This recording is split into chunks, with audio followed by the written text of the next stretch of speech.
ആകാശവാണി വാർത്താവീക്ഷണം. തീരസംരക്ഷണത്തിന് ജനകീയ മുഖം നൽകി നീലവിപ്ലവത്തിന്റെ പുതിയ മാതൃക. തയ്യാറാക്കിയത് KC അനിൽകുമാർ, മുതിർന്ന മാധ്യമപ്രവർത്തകൻ. അവതരണം നിരഞ്ജന. പ്രകൃതി സമ്പത്തിന്റെയും ജൈവ വൈവിധ്യത്തിന്റെയും ജീവനാഡിയാണ് സമുദ്രം. സമുദ്ര സംരക്ഷണവും മനുഷ്യരാശിയുടെ നിലനിൽപ്പും പരസ്പരം വേർപെടുത്താനാവാത്ത വിധം ബന്ധപ്പെട്ടിരിക്കുന്നു. ഒന്നിന്റെ തകർച്ച മറ്റൊന്നിന്റെ നാശത്തിന് വഴിവെക്കുമെന്നത് പ്രകൃതി നിയമം. അതുകൊണ്ടുതന്നെ കടൽ മാലിന്യ സംസ്കരണം നമ്മുടെ പ്രാഥമിക ഉത്തരവാദിത്തമായി മാറുന്നു. പ്ലാസ്റ്റിക്കും രാസമാലിന്യങ്ങളും കടലിലേക്ക് ഒഴുകിയെത്തുന്നത് ഫലപ്രദമായി തടയുന്നതിലൂടെ സമുദ്രത്തിലെ ജൈവ വൈവിധ്യവും സമ്പന്നമായ മത്സ്യസമ്പത്തും സംരക്ഷിക്കാൻ നമുക്ക് കഴിയും.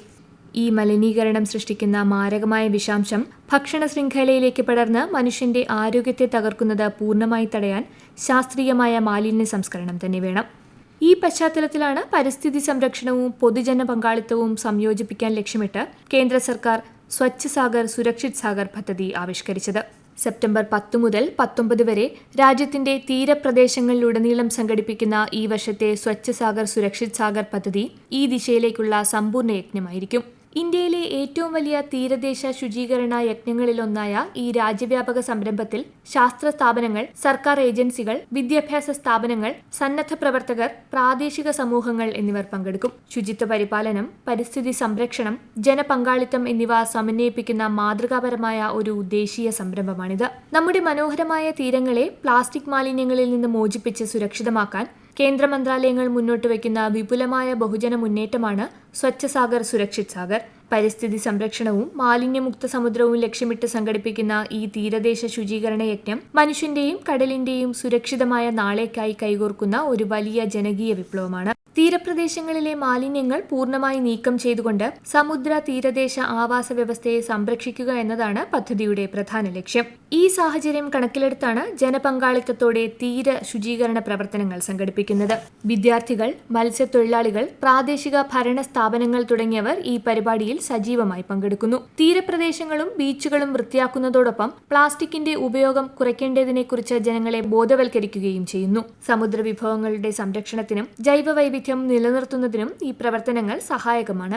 പരിസ്ഥിതി സംരക്ഷണം സർക്കാരിന്റെ മാത്രം ഉത്തരവാദിത്തമല്ലെന്നും ഓരോ പൗരന്റെയും കടമയാണെന്നും ഈ പരിപാടി ഓർമ്മപ്പെടുത്തുന്നു. ശുചിത്വമുള്ള തീരങ്ങൾ വിനോദസഞ്ചാര വികസനത്തിനും മത്സ്യബന്ധന മേഖലയ്ക്കും ഗുണം ചെയ്യും. കൂടാതെ പ്ലാസ്റ്റിക് മലിനീകരണം കുറയ്ക്കുന്നതിലൂടെ ഭാവി തലമുറയ്ക്ക് സുരക്ഷിതവും ആരോഗ്യകരവുമായ സമുദ്ര പരിസ്ഥിതി ഉറപ്പാക്കാനും സാധിക്കുന്നു. സമുദ്ര ഗതാഗതം, പുനരുപയോഗ ഊർജ്ജം തുടങ്ങിയവയിലൂടെ ആഗോള സമ്പദ് വ്യവസ്ഥയ്ക്ക് സമുദ്രങ്ങൾ വലിയ സംഭാവനയാണ് നൽകുന്നത്. 7500-ലധികം കിലോമീറ്റർ നീളുന്ന സമുദ്രതീരമുള്ള ഭാരതത്തിന് കടലുമായുള്ള ആത്മബന്ധം പ്രകൃതി കനിഞ്ഞു നൽകിയ വലിയൊരു അനുഗ്രഹമാണെന്ന് സമുദ്ര സംരക്ഷണത്തിന്റെ പ്രാധാന്യം പരാമർശിച്ച് പ്രധാനമന്ത്രി നരേന്ദ്രമോദി മൻ കി ബാത്തിൽ പറഞ്ഞു. സ്വച്ഛ് സാഗർ സുരക്ഷിത് സാഗർ തീരദേശ ശുചീകരണ പ്രയത്നം മാതൃകാപരമാണ്. മനുഷ്യജീവിതത്തിന്റെ വികാസ പരിണാമങ്ങൾ കടലും നദിയും കുളങ്ങളുമടങ്ങുന്ന ജലസ്രോതസ്സുകളുമായി എന്നും ആഴത്തിൽ ഇഴചേർന്നു കിടക്കുന്നവയാണ്.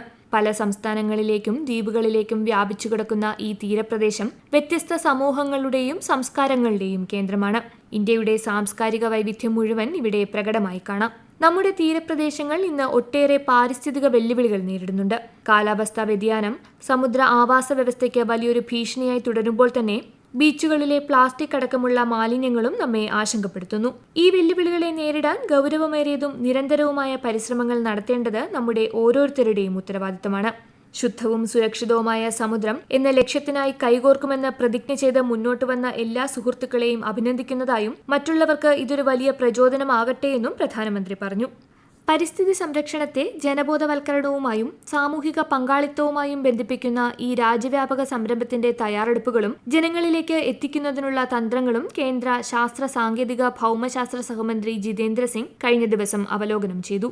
തീരപ്രദേശത്ത് ഒരാഴ്ച നീണ്ടുനിൽക്കുന്ന രാജ്യവ്യാപക അവബോധ പ്രസ്ഥാനമായി ഈ വർഷത്തെ ക്യാമ്പയിൻ നടത്തുമെന്ന് മന്ത്രി പറഞ്ഞു. സുസ്ഥിര നീല സമ്പദ്വ്യവസ്ഥയെക്കുറിച്ച് പ്രധാനമന്ത്രിയുടെ കാഴ്ചപ്പാട് മുൻനിർത്തി ശാസ്ത്ര സാങ്കേതിക വിദ്യകളുടെ പിന്തുണയോടെ ജനപങ്കാളിത്തത്തോടെയുള്ള മികച്ചൊരു പരിസ്ഥിതി സംരക്ഷണ മാതൃകയാണ് ഇന്ത്യയുടെ തീരദേശ പദ്ധതികൾ കാഴ്ചവെക്കുന്നതെന്ന് ജിതേന്ദ്ര സിംഗ് പറഞ്ഞു. ഈ യജ്ഞം കൂടുതൽ ജനങ്ങളിലേക്ക് വ്യാപിപ്പിക്കുന്നതിനായി NCC, NSS, വിവിധ വിദ്യാഭ്യാസ സ്ഥാപനങ്ങൾ, സന്നദ്ധ സംഘടനകൾ, സിവിൽ സൊസൈറ്റി കൂട്ടായ്മകൾ എന്നിവയുടെ സജീവ പങ്കാളിത്തം അദ്ദേഹം അഭ്യർത്ഥിച്ചു.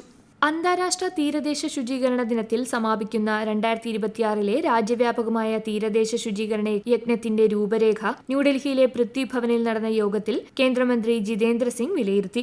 സമുദ്രജലത്തിന്റെ ഗുണനിലവാര പരിശോധന, സമുദ്ര മാലിന്യ നിർമ്മാർജ്ജനം, തീരദേശ ദുരന്ത ലഘൂകരണം എന്നിവ ലക്ഷ്യമിട്ടുള്ള ദീർഘകാല പ്രവർത്തനങ്ങൾക്ക് പൃഥ്വി പദ്ധതി വലിയ പിന്തുണ നൽകുമെന്നും അദ്ദേഹം അറിയിച്ചു. കാലാവസ്ഥാ വ്യതിയാനം, സമുദ്ര പഠനം, പ്രകൃതി ദുരന്ത മുന്നറിയിപ്പുകൾ എന്നിവ മുൻകൂട്ടി കണ്ട് സമൂഹത്തിന് പ്രയോജനകരമായ സേവനങ്ങൾ നൽകുക എന്നതാണ് ഈ ഗവേഷണ സേവന പദ്ധതിയുടെ പ്രധാന ലക്ഷ്യം. പദ്ധതിയിൽ പരമാവധി ജനപങ്കാളിത്തം ഉറപ്പാക്കാൻ സാങ്കേതിക നൂതനാശയങ്ങളും വകുപ്പുകളുടെ ഏകോപനവും പ്രയോജനപ്പെടുത്തി ശാസ്ത്ര സ്ഥാപനങ്ങൾ യോജിച്ച് പ്രവർത്തിക്കണമെന്ന് മന്ത്രി നിർദ്ദേശിച്ചു. മികച്ച പ്രവർത്തന രീതികൾ പങ്കുവയ്ക്കുന്നത് തുടരാനും ശാസ്ത്ര സ്ഥാപനങ്ങളിലുടനീളം സഹകരണ അടിസ്ഥാനത്തിൽ ഭരണനിർവഹണം ശക്തിപ്പെടുത്താനും അദ്ദേഹം വകുപ്പുകളെ പ്രോത്സാഹിപ്പിച്ചു. ഇന്ത്യയുടെ സ്വാതന്ത്ര്യത്തിന്റെ 75ാം വാർഷികത്തോടനുബന്ധിച്ച് 2022 സ്വച്ഛ് സാഗർ സുരക്ഷിത് സാഗർ പദ്ധതിക്ക് തുടക്കം കുറിക്കുന്നത്. ലോകത്തിലെ തന്നെ ഏറ്റവും ദൈർഘ്യമേറിയതും വിപുലവുമായ ആദ്യ തീരദേശ ശുചീകരണ യജ്ഞമായിരുന്നു ഇത്. രാജ്യത്തെ 7500 കിലോമീറ്ററിലധികം വരുന്ന തീരപ്രദേശത്തെ പ്രധാനപ്പെട്ട 75 ബീച്ചുകൾ കേന്ദ്രീകരിച്ച് ലക്ഷക്കണക്കിന് ജനങ്ങളെ അണിനിരത്തിക്കൊണ്ട് ഈ ദൌത്യം വൻ വിജയകരമാക്കി മാറ്റി. രണ്ടാം ഘട്ടത്തിൽ രാജ്യത്തെ 8 തീരദേശ സംസ്ഥാനങ്ങളിലെയും 4 കേന്ദ്രഭരണ പ്രദേശങ്ങളിലെയും 79 കേന്ദ്രങ്ങളിലാണ് ശുചീകരണ യജ്ഞം നടന്നത്. വിദ്യാർത്ഥികളും യുവാക്കളും NGOകളും മത്സ്യത്തൊഴിലാളികളും പ്രാദേശിക ജനവിഭാഗങ്ങളും അടങ്ങുന്ന 5000-ലേറെ വോളണ്ടിയർമാർ കൈകോർത്തപ്പോൾ ഇന്ത്യൻ തീരങ്ങളിൽ നിന്ന് മാറ്റിയത് 18 ടൺ മാലിന്യമാണ്. 2024 സെപ്റ്റംബറിൽ സമാപിച്ച ക്യാമ്പയിനിന്റെ 3ാം ഘട്ടത്തിൽ ഇന്ത്യയിലുടനീളമുള്ള 80-ലധികം തീരദേശ മേഖലകളിൽ നിന്നായി പ്ലാസ്റ്റിക്, മാരകമായ രാസവസ്തുക്കൾ, ഗ്ലാസ്, റബ്ബർ, പേപ്പർ, മര അവശിഷ്ടങ്ങൾ എന്നിവയുൾപ്പെടെ 60 ടണ്ണിലധികം മാലിന്യങ്ങളാണ് ജനപങ്കാളിത്തത്തോടെ വിജയകരമായി നീക്കം ചെയ്തത്. കേന്ദ്ര ഭൗമശാസ്ത്ര മന്ത്രാലയത്തിന്റെ നേതൃത്വത്തിൽ ചെന്നൈ തിരുവാൻമിയൂർ ബീച്ചിൽ നടന്ന ശുചീകരണ പരിപാടിയിൽ ഇന്ത്യയിലെ Norwegian ambassador may Elin Steiner ഉൾപ്പെടെയുള്ള അന്താരാഷ്ട്ര പ്രതിനിധികൾ പങ്കെടുത്തത് ഈ പദ്ധതിയുടെ ആഗോള പ്രാധാന്യത്തിന് തെളിവാണ്. കേവലം ഒരു ശുചീകരണ പരിപാടി എന്നതിനപ്പുറം സമുദ്ര സംരക്ഷണത്തിനായി ജനങ്ങളുടെ ജീവിതശൈലിയിൽ വലിയ മാറ്റങ്ങൾ കൊണ്ടുവരാൻ പദ്ധതിക്ക് സാധിച്ചു. അതിനായി 3 പ്രധാന ലക്ഷ്യങ്ങളാണ് ജനങ്ങളിലേക്ക് എത്തിച്ചത്. പ്ലാസ്റ്റിക് ഉൽപ്പന്നങ്ങളുടെ ഉപയോഗം പരമാവധി കുറയ്ക്കുക, കടലിലേക്ക് ഒഴുകിയെത്തുന്ന പ്ലാസ്റ്റിക് ഉറവിടത്തിൽ തന്നെ തടയുക, മാലിന്യങ്ങൾ ശരിയായി നിർമ്മാർജ്ജനം ചെയ്യുക എന്നിവ വിജയകരമായി നടപ്പാക്കാൻ കഴിഞ്ഞു. തീരങ്ങൾ വൃത്തിയാക്കുന്നതിനോടൊപ്പം കടലിലെ ജൈവ വൈവിധ്യം സംരക്ഷിക്കുന്നതിനായി കടൽ വെള്ളം, മണ്ണ്, സമുദ്രജീവികൾ എന്നിവയെ ബാധിക്കുന്ന മലിനീകരണത്തെക്കുറിച്ചും മൈക്രോ പ്ലാസ്റ്റിക്കുകളെക്കുറിച്ചും കൃത്യമായ ശാസ്ത്രീയ വിവരങ്ങൾ ശേഖരിക്കാനും ക്യാമ്പയിനിലൂടെ സാധിച്ചു. കടലിലെ ജൈവ വൈവിധ്യം സംരക്ഷിക്കുന്നത് സമുദ്ര ആവാസ വ്യവസ്ഥയുടെ സന്തുലിതാവസ്ഥ നിലനിർത്താനും കാലാവസ്ഥാ വ്യതിയാനം ലഘൂകരിക്കാനും അത്യന്താപേക്ഷിതമാണ്. വിനോദസഞ്ചാരികൾ, മത്സ്യത്തൊഴിലാളികൾ, സന്നദ്ധ സംഘടനകൾ, വിദ്യാർത്ഥികൾ, കോസ്റ്റ് ഗാർഡ്, പൊതുജനങ്ങൾ തുടങ്ങി സമൂഹത്തിന്റെ നാനാതുറകളിലുള്ളവരെ ഒരു കുടക്കീഴിൽ കൊണ്ടുവരാൻ സ്വച്ഛ് സാഗർ സുരക്ഷിത് സാഗർ പദ്ധതിക്ക് കഴിഞ്ഞു. ഈ കൂട്ടായ്മ ഇന്ത്യയുടെ നീല സമ്പദ് വ്യവസ്ഥയെയും സമുദ്ര ജൈവ വൈവിധ്യത്തെയും പുനരുജ്ജീവിപ്പിക്കുന്നതിൽ നിർണായക പങ്കാണ് വഹിക്കുന്നത്. പദ്ധതിയുടെ വൻ വിജയത്തിന്റെ തുടർച്ചയായി 2026 സെപ്റ്റംബർ 10 മുതൽ 19 വരെ വിപുലമായ 4ാം ഘട്ട ദേശീയ ക്യാമ്പയിനിലുള്ള തയ്യാറെടുപ്പിലാണ് സർക്കാർ. അന്താരാഷ്ട്ര തീരദേശ ശുചീകരണ ദിനാചരണത്തിന്റെ ഭാഗം കൂടിയാണിത്. തീരദേശ ജൈവ വൈവിധ്യത്തിൽ സമുദ്ര മാലിന്യങ്ങളുടെ ആഘാതം കുറയ്ക്കുന്നതിനുള്ള ഒരു ചുവടുവയ്പ് കൂടിയാണ് ഈ പരിപാടി. തീരദേശ ശുചീകരണ രംഗത്ത് ലോകം കണ്ട ആദ്യത്തെ വൻ മുന്നേറ്റമാണിത്. പരിസ്ഥിതി സൗഹൃദ ശീലങ്ങൾ ജീവിതത്തിന്റെ ഭാഗമാക്കാനും സമുദ്ര സംരക്ഷണത്തിന്റെ വക്താക്കളാകാനും സമൂഹത്തെ ഒരേപോലെ ഉണർത്തുന്ന പദ്ധതിയാണ് സ്വച്ഛ് സാഗർ സുരക്ഷിത് സാഗർ. പ്രായഭേദമന്യേ സമൂഹത്തിലെ മുഴുവൻ ആളുകളും ഈ മഹാദൌത്യത്തിൽ സജീവമായി പങ്കുചേരുന്നത് തീരസംരക്ഷണത്തിന്റെ തിളക്കമാർന്ന ഭാവിയിലേക്കാണ് വിരൽ ചൂണ്ടുന്നത്. നിങ്ങൾ കേട്ടത് വാർത്താവീക്ഷണം. തീരസംരക്ഷണത്തിന് ജനകീയ മുഖം നൽകി നീലവിപ്ലവത്തിന്റെ പുതിയ മാതൃക.